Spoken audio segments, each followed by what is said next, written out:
Assalamualaikum warahmatullahi wabarakatuh.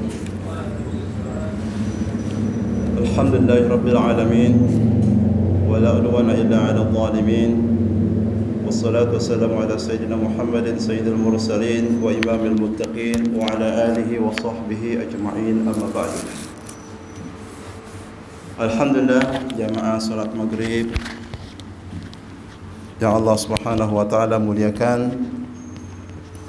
Mari senantiasa kita bersyukur kepada Allah Subhanahu wa taala di mana pada kesempatan ini kita telah dapat melaksanakan salat maghrib berjamaah.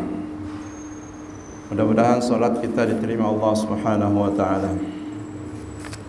Salawat dan salam semoga senantiasa tercurahkan kepada Nabi kita Muhammad sallallahu alaihi wasallam, kepada keluarga, para sahabat, dan mudah-mudahan kepada kita semua, amin ya rabbal alamin. Jamaah Allah Subhanahu wa taala muliakan, tema kajian kita pada kesempatan maghrib ini insyaallah sampai dengan salat Isya, yaitu tentang dosa-dosa besar yang ditulis oleh Al-Imam Adz-Dzahabi dalam kitabnya yang bernama Al-Kabair, yaitu dosa-dosa besar. Apakah yang dimaksud dengan dosa besar? Dosa-dosa besar itu adalah dosa-dosa yang larangannya disebutkan oleh Allah Subhanahu wa taala di dalam Al-Qur'anul Karim dan disebutkan oleh Rasulullah sallallahu alaihi wasallam tentang larangannya di dalam sunnah-sunnah beliau,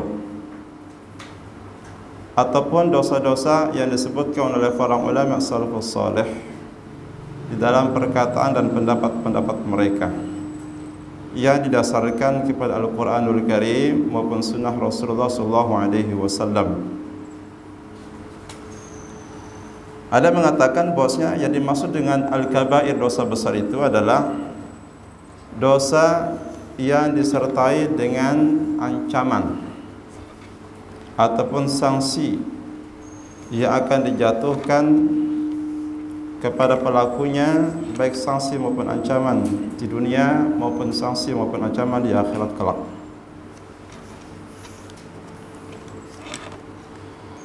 Adapun keutamaan bagi orang yang berusaha untuk menjauhi dosa-dosa besar, di antara keutamaan orang yang menjauhi dosa-dosa besar itu adalah bahwasanya Allah Subhanahu wa taala akan menghapuskan dosa-dosa kecilnya. Allah Subhanahu wa taala akan memaafkan, akan menghapuskan dosa-dosa kecil yang dia miliki apabila seseorang itu menjauhi dosa-dosa besar yang dilarang. Allah Subhanahu wa taala berfirman, "In tajtanibu kaba'ira ma tunhauna 'anhu nukaffir 'ankum sayyi'atikum wa nudkhilukum mudkhalan karima." Jikalau kalian menjauhi dosa-dosa besar yang dilarangnya kepada kalian, niscaya kami akan menghapuskan kesalahan-kesalahan kalian dan kami akan memasukkan kalian ke tempat yang mulia. Berdasarkan kepada ayat ini, bahwa orang yang menjauhi dosa-dosa besar yang dilarang, baik yang disebutkan dalam Al-Quran maupun dalam As-Sunnah, maka Allah Subhanahu wa taala akan menghapuskan segala keburukannya ataupun dosa-dosa kecil yang dia miliki.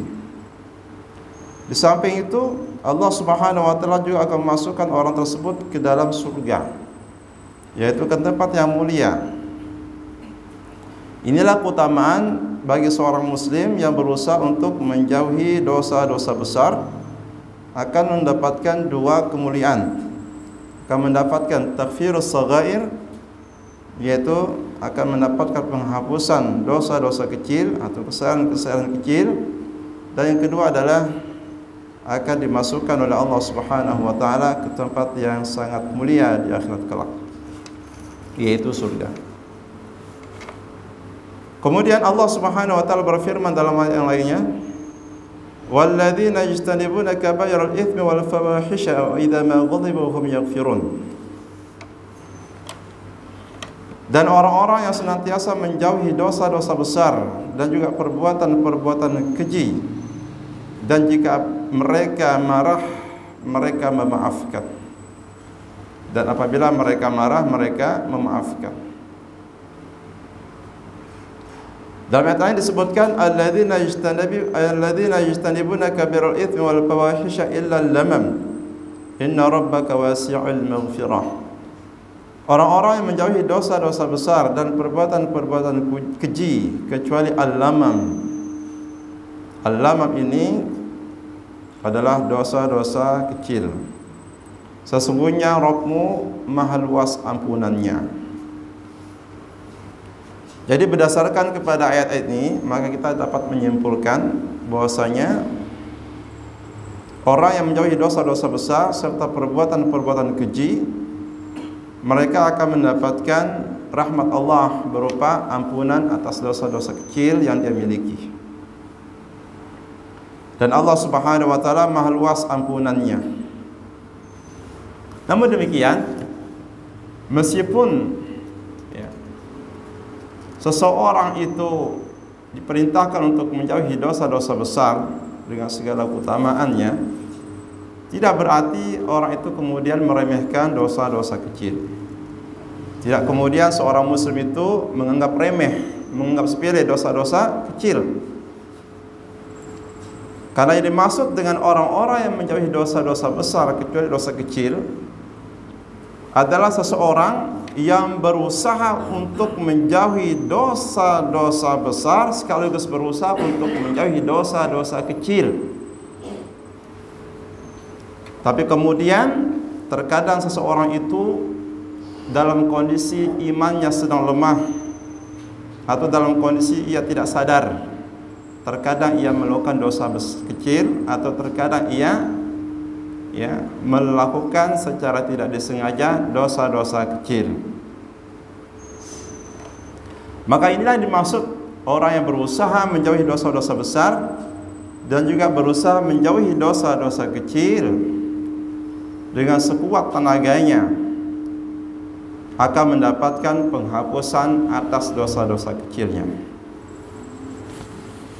sehingga tidak meremehkan dosa kecil. Kenapa demikian? Karena tidak ada tidak ada dosa kecil apabila dilakukan secara terus-menerus. Tidak ada dosa kecil apabila dilakukan secara terus-menerus. Artinya adalah dosa-dosa besar itu merupakan kumpulan dari dosa-dosa kecil yang dilakukan oleh seseorang. Demikian pula tidak ada dosa-dosa besar yang senantiasa diiringi dengan istighfar kepada Allah Subhanahu wa taala. Jadi ini adalah kaidah yang sangat penting, supaya seseorang itu tidak menganggap remeh dosa kecil, dan supaya seseorang itu senantiasa beristighfar kepada Allah atas dosa-dosa yang dia lakukan, baik dosa besar maupun dosa kecil. Terkadang kita sering mendengar sebelum iqamat, la yaghfiru dzunuba illa rabbul alamin. Astaghfirullahaladzim min kulli dzambin, ya. La yaghfiru min kulli dzambin adzim. Saya mohon ampun kepada Allah dari setiap dosa besar. Lalu bagaimana dosa kecil lainnya? Jadi permohonan ampun seperti ini mesti diiringi juga dengan semua dosa, ya.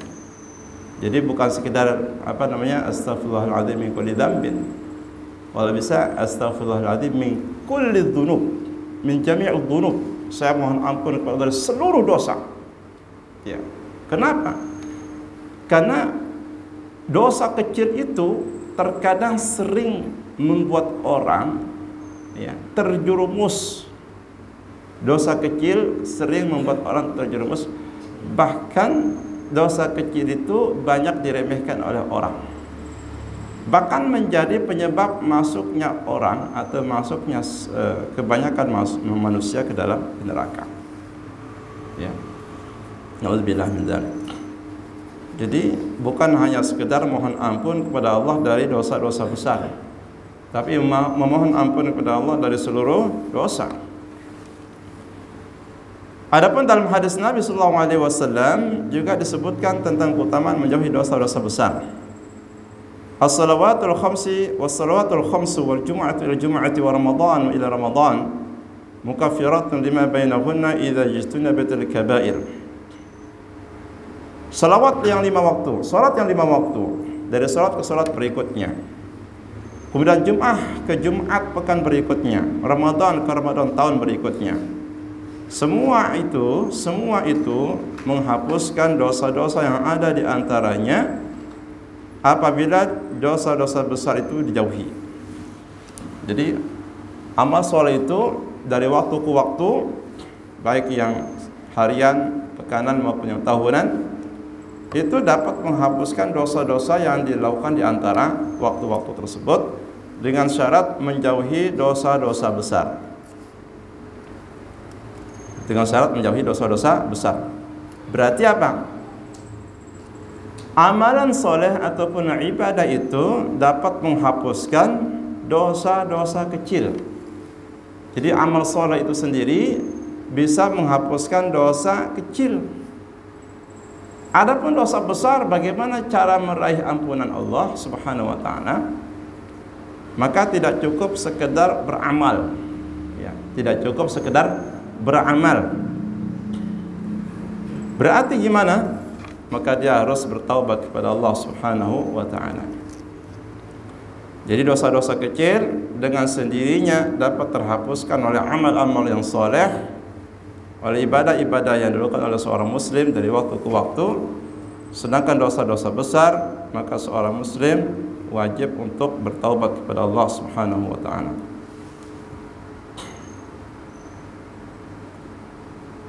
Kemudian yang berikutnya adalah para ulama berbeda pendapat tentang jumlah dosa besar. Ada berapakah dosa besar itu? Ada yang mengatakan dosa besar itu ada 7. Dosa besar itu ada 7. Mereka berdalil dengan sabda Rasulullah sallallahu alaihi wasallam, "Ijtanibu as-sab'a al-mubiqat." Jauhilah oleh kalian 7 dosa yang membinasakan. Jauhilah oleh kalian 7 dosa yang membinasakan, ya, yang memusnahkan. Ini hadisnya sahih. Lalu beliau sallallahu alaihi wasallam menyebutkan apa saja ke-7 dosa yang membinasakan tersebut. Di antaranya asyirku billah, syirik kepada Allah Subhanahu wa taala. Kemudian as-sihir, yaitu melakukan perbuatan sihir. Kemudian waqatlun nafsi allati harramallahu illa bil haqq. Yang ketiga adalah membunuh jiwa yang Allah haramkan darahnya untuk ditumpahkan kecuali dengan alasan yang dibenarkan. Wa akul mal yatim, yang keempat adalah memakan harta anak yatim secara zalim. Wa akul riba, yang kelima adalah memakan harta riba, memakan riba, ya. Wa tawal yaum az-zahfi, dan yang keenam adalah lari dari medan perang. Lari dari medan perang maksudnya apa? Yaitu dia lari karena takut kepada musuh atau takut kematian. Berarti ini apa? Berarti meskipun dia berjihad, yang merupakan, kalau orang itu syahid dalam medan perang itu kan Masya Allah pahalanya langsung surga, ya. Langsung sirat, langsung surga, ya. Memberi syafaat kepada 70 anggota keluarganya.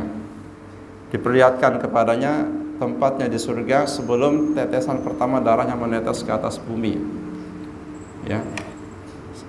Melewati sirat secepat kilat dan lain sebagainya, ya. Masuk surga tanpa hisab, dibebaskan dari fitnah kubur atau siksaan alam barzakh, dan banyak keutamaan jihad. Tapi kalau lari dari medan perang itu justru merupakan dosa besar yang membinasakan orang. Artinya apa? Seorang muslim tidak boleh takut. Kalau sudah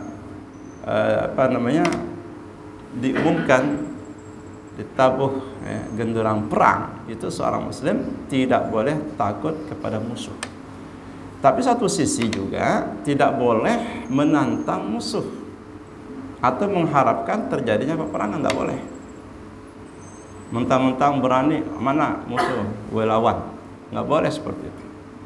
Jadi ya, seorang muslim ketika memang sudah diserukan untuk ikut berperang membela agama Allah Subhanahu wa taala, dia harus ya menghadapi musuhnya dengan jiwa pemberani, ya, dengan jiwa pemberani. Karena apabila ia lari dari medan perang, melarikan diri dari medan perang, takut kepada musuh tanpa ada alasan yang dibenarkan, maka dia telah termasuk dalam hadis ini, masuk ke dalam orang yang berbuat 7 dosa yang membinasakan. Apakah ada pengecualian? Ya ada, disebutkan dalam surah Taubah itu ya, bahwasanya ya dikecualikan orang itu tidak lari, artinya dia adalah menyusun strategi perang yang baru. Dia melakukan siasat untuk kemudian melakukan serangan terhadap musuh dengan siasat yang dia susun itu. Adapun lari dengan maksud melarikan diri dari medan perang, takut kepada kematian, takut kepada musuh, maka inilah yang dimaksud dalam hadis ini. Kemudian waqadful muhsanatil ghafiratil mu'minat, yang 7 adalah menuduh wanita-wanita yang lalai. Maksudnya adalah wanita-wanita suci yang tidak pernah menyentuh perbuatan keji, ya. Menuduh wanita-wanita suci yang seperti itu ya sebagai para pelaku atau orang-orang yang berbuat perbuatan zina. Jadi ini tuduhan kepada wanita-wanita suci, wanita yang menjaga harga diri dan kehormatan. Ya, menuduh wanita seperti ini sebagaimana yang terjadi pada Ummul Mukminin Aisyah radhiyallahu anha. Karena beliau itu dituduh telah berbuat perbuatan yang keji. Ya, dituduh oleh orang-orang munafik, ya, dituduh oleh orang munafik sehingga beliau ditimpa oleh kesedihan yang sangat luar biasa atas tuduhan tersebut, sehingga sangat mempengaruhi kehidupan Rasulullah SAW, termasuk beberapa orang sahabat senior bahkan keluarga beliau sendiri. Jadi ini menuduh ini adalah satu dosa yang sangat besar, menuduh wanita-wanita suci yang senantiasa menjaga kehormatan dan juga menjaga dirinya. Hadis ini muttafaq alaih, riwayat oleh Bukhari dan Muslim. Kemudian Ibnu Abbas menyebutkan bahwa dosa besar itu jumlahnya lebih mendekati 70 daripada 7. Jadi dosa besar itu 70, lebih dekat kepada 70 dibanding dengan jumlah 7 dosa besar. Wa sadaqa wallahi Ibnu Abbas, dan benarlah apa yang dikatakan oleh Ibnu Abbas. Adapun hadis yang menyebutkan atau yang membatasi jumlah dosa besar sebagaimana hadis di atas tersebut, ya, sebagaimana hadis di atas tersebut, bahwasanya ya itu bukan termasuk atau tidak bermaksud untuk membatasi jumlah dosa besar. Tetapi yang dimaksud dengan 7 dosa besar yang harus dijauhi karena membinasakan pelakunya dunia maupun akhirat, maksudnya itu adalah 7 dosa besar yang paling utama. 7 dosa besar yang paling utama dan yang paling membinasakan pelakunya, ya. Jadi bukan berarti pembatasan jumlah dosa besar, tapi maksudnya itu adalah 7 dosa besar yang paling besar pengaruhnya, yang paling banyak membinasakan, menghancurkan dan memusnahkan pelakunya baik dunia maupun akhirat. Ya, sebab apa? Sebab ada dosa besar lain yang disebutkan baik dalam Al-Qur'anul Karim maupun dalam hadis-hadis Nabi sallallahu alaihi wasallam yang disertai dengan hukuman bagi pelakunya atau sanksi bagi pelakunya. Baik sanksi itu dijatuhkan ketika dia masih di dunia ini oleh seorang hakim, ya, atau atau akan ditimpakan kelak di akhirat. Ya, seperti apa? Seperti misalnya ya, hukuman had bagi pelaku pencurian. Ya, ini dalam pidana Islam, seorang yang mencuri suatu barang yang berharga, ya, dan barangnya itu yang dicuri itu setelah memenuhi syarat pemotongan tangan. Barang yang dicuri itu telah memenuhi syarat pemotongan tangan atau syarat untuk dijatuhi hukuman berupa potong tangan, maka ya, ini termasuk dosa besar. Karena apa? Disebutkan had, disebutkan sanksi hukuman ya, bagi pelaku pencurian di dunia ini. Dunia ini. Hikmahnya apa? Hikmahnya seseorang yang membebaskan dirinya dengan cara mensucikan perbuatan dosa yang ya, mengandung had atau mengandung hukuman ataupun sanksi di dunia ini, insya Allah di akhirat nanti dia sudah tidak punya hutang kesalahan lagi. Kenapa? Karena dia telah membayarnya, menebus kesalahannya dengan hukuman yang Allah tentukan di dunia ini. Ya. Sehingga misalkan orang-orang yang mencuri, mereka bebas berkeliaran. Tunggu aja nanti di sana. Kenapa? Karena di sana Allah akan ya, adili. Ada peradilan yang tidak bisa dihindari oleh manusia yang mencuri barang milik orang lain.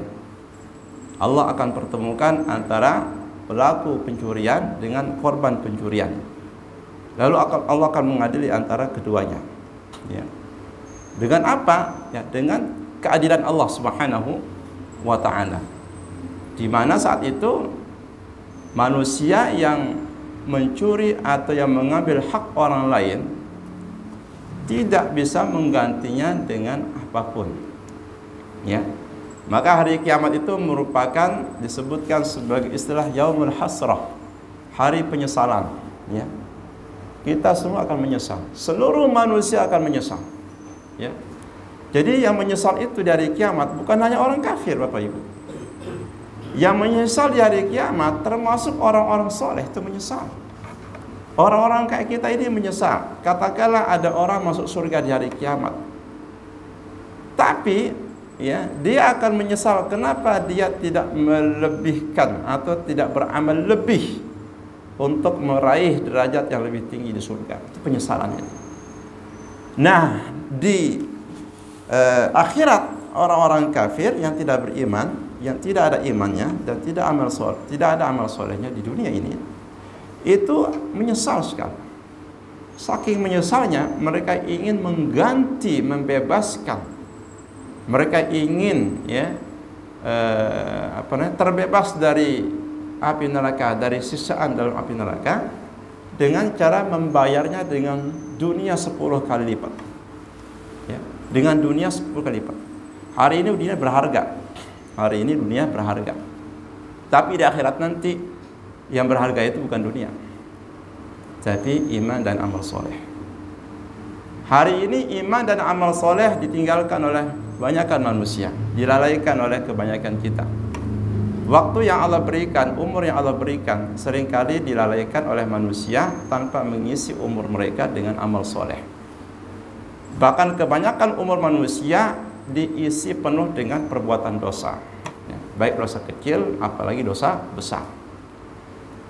Sehingga ya, di akhirat itu tidak ada waktu dan kesempatan untuk beramal, untuk memperbaiki diri, untuk berbenah, untuk menambah amal, ya. Karena tidak ada lagi istilahnya kesempatan untuk beramal, ya. Yang ada hanyalah peradilan. Yang ada hanyalah menunggu keputusan dari Allah Subhanahu wa taala. Terserah Allah Subhanahu wa taala bagaimana Allah memutuskan di antara hamba-hambanya nanti. Ya. Karena apa? Karena hujah Allah sudah tegak, ya. Hujah Allah Subhanahu wa taala telah tegak kepada seluruh manusia.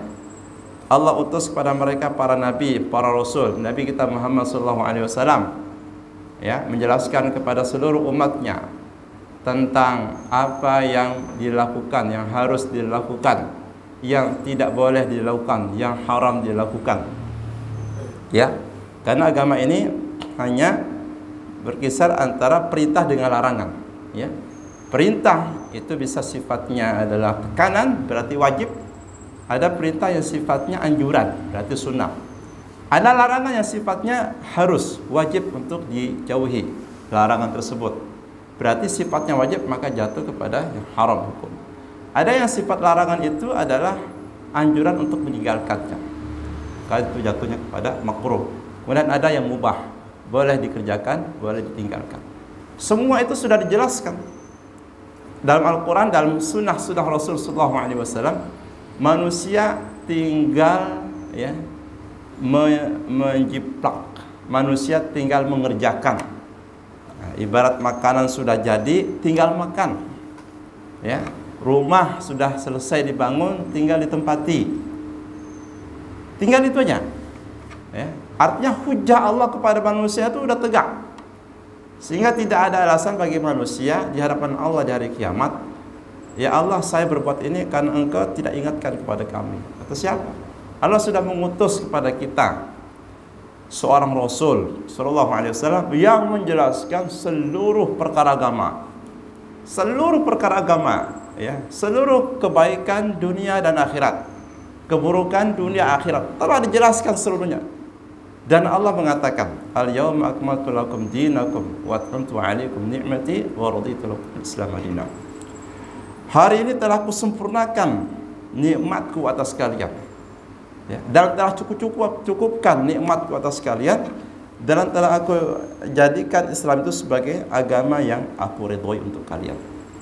Jadi agama itu sempurna, sudah sempurna, tidak perlu ada penambahan dari manusia, tidak perlu dikurangi, ya, tidak perlu ditambahkan, tidak perlu dikurangi. Itulah karakteristik dari agama Islam. Karena agama Islam ini adalah otoritas tertinggi, hanya milik Allah dan Rasulnya yang berhak untuk menggariskan hukum atau mensyariatkan hukum. Adapun manusia ini tugasnya hanya pelaksana tugas dari apa-apa yang telah ditentukan. Jadi hari nanti adalah hari penyesalan, di mana seluruh manusia akan merasakan penyesalan yang sangat luar biasa. Sehingga Nabi Sallallahu Alaihi Wasallam itu mengingatkan kepada orang-orang yang masih memiliki hutang, baik berkaitan masalah hak kepada orang lain, masalah kehormatan, masalah darah, masalah harta, atau yang lain-lain, untuk segera membebaskan atau memintakan halal kepada orang-orang yang pernah dia ambil haknya itu. Ya, sebelum tiba masa kematian, ya, sebelum tiba masa di mana uang tidak berlaku, harta benda tidak lagi berlaku, dunia pun juga tidak berlaku, ya. Yang hanya ada apa? Antara pahala ataupun dosa. Bila dia punya pahala, punya simpanan pahala, maka pahalanya akan dikurangi, ya, kepada pelaku atau kepada orang yang pernah dia zolimi. Kalau dia kemudian habis pahalanya sementara dia masih punya hutang berupa kesalahan dan dosa, maka dosanya akan ditambahkan, diambil dari dosa korban-korbannya. Jadi dosanya bukan malah berkurang, tapi justru semakin bertambah berat beban dosanya. Pahalanya bukan malah bertahan, apalagi bertambah, yang ada justru semakin menyusut, makin berkurang, bahkan hilang sama sekali. Itulah yang disebutkan dalam hadis Nabi sebagai orang yang muflis. Muflis ini artinya adalah orang bangkrut, failit.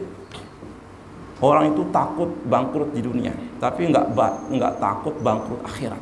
Hari ini orang biasa aja menggibah orang lain, padahal itu dia sudah mengirim pahala yang dia miliki kepada orang yang dia gibahi, atau secara tidak sadar dia mendapatkan tambahan dosa dari orang yang dia gibahi itu. Tapi kalau dia bangkrut dunia, dia dia takut sekali. Dia akan melakukan segala sesuatu bagaimana caranya supaya nggak bangkrut. Tapi untuk urusan dosa, dia tidak pernah waspada. Dia tidak pernah ada kekhawatiran dalam gimana cara melihara lidah, ya, melihara lisan, memelihara hati, memelihara tangan, kaki, mata dan seterusnya, sehingga dia selamat. Kenapa? Karena kebinasaan manusia itu terjadi atas perbuatan tangannya sendiri. Allah mengatakan, "Zaharal fasadu fil barri wal bahri bima kasabat aydin nas." Telah tampak kerusakan, kemaksiatan, dosa-dosa besar, ya, kezoliman di mana-mana. Sebab apa? Sebab tangan manusia itu sendiri. Jadi Allah tidak pernah turut campur dalam dosa manusia, ya. Allah Subhanahu wa taala tidak pernah zolim kepada manusia, tapi manusia itulah yang zolim kepada dirinya sendiri. Kemudian yang lainnya adalah seperti membunuh. Nah, ini juga dalam hukum pidana Islam, membunuh ini.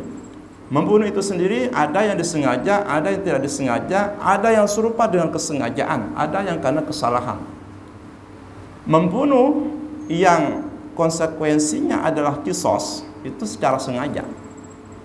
Ya, secara sengaja maka hukumnya adalah kisos. Itu dalam pidana Islam. Membunuh secara tidak sengaja.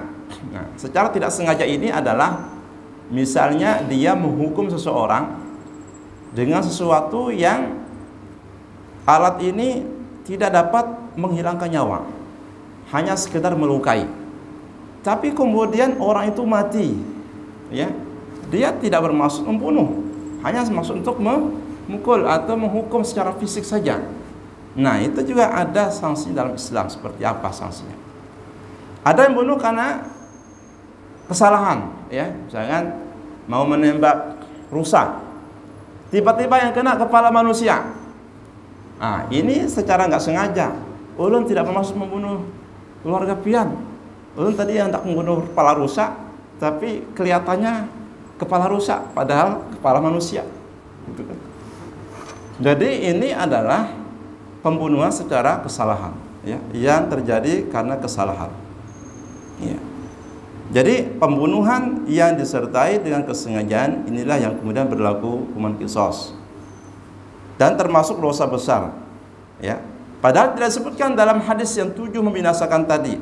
Berarti dosa besar itu jauh lebih banyak dari sekedar 7. Sehingga maksud daripada 7 yang membinasakan itu adalah 7 dosa besar yang paling banyak membinasakan manusia. Ya, syirik, sihir, membunuh jiwa, makan harta anak yatim, makan riba, lari dalam perang, membunuh, menuduh orang-orang suci, wanita-wanita yang suci, yang terhormat, berbuat zina. Ya. Yang habis itu adalah zina. Nah, zina itu sendiri juga berlaku hukuman di dunia ini, karena Allah sendiri yang memberlakukan hukuman tersebut. Ya. Az-zani wa zaniyatu fajridu kulla wahidin minhuma mi'atal jaldah, kata Allah Subhanahu wa taala dalam surah Al-Ahzab. Pezina laki dan perempuan, maka deralah masing-masing dari keduanya sebanyak 100 kali dera. Jadi ada 100 dera ini bagi siapa? Bagi pelaku yang belum menikah. Jadi kalau pelakunya belum menikah, ya, dicambuk 100 kali sebagaimana yang berlaku di Aceh misalnya. Itu dicambuk 100 kali. Ya. Kalau perempuan yang dizinahi tersebut berstatus sebagai istri, maka dia yang dirajam. Nah, laki-laki yang berstatus masih bujang itu yang dicambuk 100 kali. Kalau kedua-duanya sudah berstatus sebagai suami istri, ya, sekarang banyak dilakukan oleh orang-orang selingkuh, maka itu dalam Islam hukumannya kalau ingin terbebas daripada hukuman di akhirat nanti adalah hukumannya apa? Rajam. Kenapa? Ada di zaman Nabi sallallahu alaihi wasallam seorang wanita datang kepada Rasulullah sallallahu alaihi wasallam, ya, melaporkan tentang perihal dirinya telah berzina. Dan dia mengatakan, "Ya Rasulullah, sucikan saya."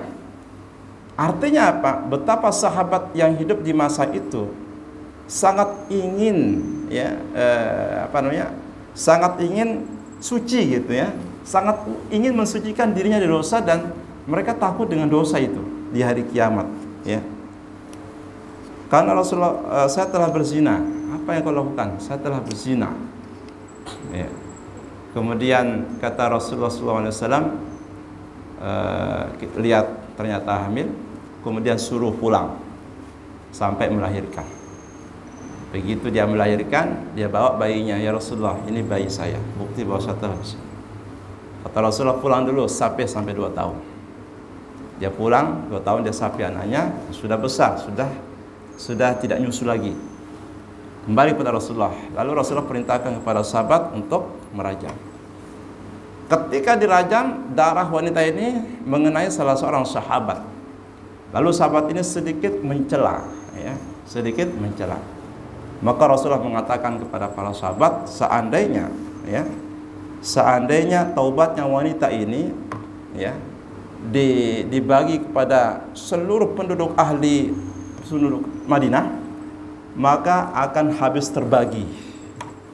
Coba bayangkan, taubatnya satu orang wanita ini kalau dibagi ke seluruh penduduk Madinah, maka akan terbagi habis. Artinya apa? Luar biasa, ya, seorang wanita ini. Dan kisah-kisah yang sahabat yang ini banyak, ya. Ada seperti misalkan kisah seorang sahabat yang namanya Ma'is, ya. Ma'is itu sahabat laki-laki yang juga melaporkan perihal dirinya telah berzina kepada Rasulullah SAW. Kemudian Rasulullah bertanya, ini hakim itu ataupun seorang qadhi itu harus tidak boleh buru-buru untuk menjatuhkan hukuman. Rasulullah SAW kemudian mengatakan, jangan-jangan kau cuma sekedar mencium saja, ya, jangan-jangan kau hanya sekedar meraba, sekedar mencium saja. Artinya kalau dia sekedar mencium, bebaslah dia dari hukuman rajam. Kata Ma'is, tidak Rasulullah, saya telah berzina sebagaimana masuknya timba ke dalam air, sebagaimana masuknya air ke dalam timba. Ya. Rasulullah, dia sahabat ini terus mendesak Nabi supaya dijatuhkan hukuman rajam. Maka kemudian akhirnya Rasulullah perintahkan untuk menggali lubang, kemudian ditanam sampai leher, ya, sampai dada. Setelah itu sahabat lempar Pak, pakai batu Pak, dan batunya bukan batu kecil Pak, bukan batu besar, bukan, ini batu kecil, sampai supaya dia merasakan bagaimana sakitnya. Ketika dilempari terus-menerus seperti itu, dihujani dengan batu-batu kecil, sahabat ini kemudian kesakitan Pak. Lalu dia berusaha dan melarikan dirinya. Dikejar oleh sahabat, lalu dilempar sampai mati. Rasulullah datang marah Pak. Kenapa engkau tidak biarkan saja dia pergi? Bukankah dia telah melakukan hal itu? Dia telah taubat, ya. Bukankah engkau telah melemparinya? Biarkan saja dia pergi. Tapi sudah meninggal dunia. Sudah meninggal dunia. Artinya ini adalah hukuman had, ya. Demikian pula dengan yang lain-lainnya. Dan juga dosa-dosa besar yang disebutkan ancamannya atau diiringi dengan siksaan atau keburukan Allah Subhanahu wa taala atau penancaman di akhirat nanti, atau yang pelakunya dilaknat, ya, dilaknat oleh Rasulullah SAW. Maka semua ini juga termasuk dosa-dosa besar, ya. Kemudian di antara dosa-dosa besar itu ada yang lebih besar daripada dosa besar lainnya. Seperti misalnya apa? Syirik kepada Allah Subhanahu wa taala itu merupakan dosa besar di antara dosa terbesar lainnya. Ya, dosa terbesar yang paling utama di antara dosa-dosa lainnya adalah syirik kepada Allah Subhanahu wa taala. Ya. Meskipun pelakunya itu kekal di neraka, ya, dan pelakunya itu kekal di neraka. Pelakunya kekal di neraka dan tidak akan diampuni oleh Allah Subhanahu wa taala selama-lamanya. Jadi memang syirik ini dosa yang tidak diampuni. Kalau manusia itu mati dalam keadaan tidak bertaubat atau belum bertaubat daripada syiriknya, maka di akhirat nanti, ya, berdasarkan janji Allah Subhanahu wa taala, Allah telah bersumpah dalam Al-Qur'an bahwa Allah tidak akan mengampuni dosa syirik tapi mengampuni dosa selain dosa syirik. Berdasarkan ayat tersebut, maka kita mengatakan orang yang meninggal dunia tanpa bertaubat dari dosa syirik yang pernah ia lakukan, terutama syirik besar, maka Allah tidak akan mengampuninya di dunia, di akhirat nantinya, dan dia masuk ke dalam neraka, ya, masuk ke dalam neraka berdasarkan firman Allah Subhanahu wa taala, innahu may yusyrik billah faqad harramallahu 'alal jannah wa ma'wahu an-nar. Sesungguhnya barang siapa yang menyekutukan Allah, maka sungguh Allah haramkan atasnya surga dan tempatnya kelak adalah neraka, ya. Dan ayat yang seperti ini sangat banyak. Ayat yang seperti ini sangat banyak sekali. Tapi kalau dia bertaubat dari dosa syirik, ya, sebelum meninggalnya, insya Allah Allah menerima taubatnya. Dan seluruh dosa itu, apapun dosanya, kalau orang itu bertaubat sebelum meninggal dunia, pasti Allah menerima taubatnya dan pasti Allah mengampuni dosanya, karena memang sudah merupakan janji Allah Subhanahu wa taala. Allah telah berjanji, ya, untuk menerima taubat hambanya dan untuk mengampuni dosa-dosa hambanya yang memohon ampun kepadanya. Demikian yang bisa kita bahas pada kesempatan ini. Mudah-mudahan ada manfaatnya untuk kita sekalian. Sila dan khalaf yang mohon dimaafkan. Subhanakallahumma bihamdika asyhadu an la ilaha illa anta astaghfiruka wa atubu ilaika. Wassalamualaikum warahmatullahi wabarakatuh.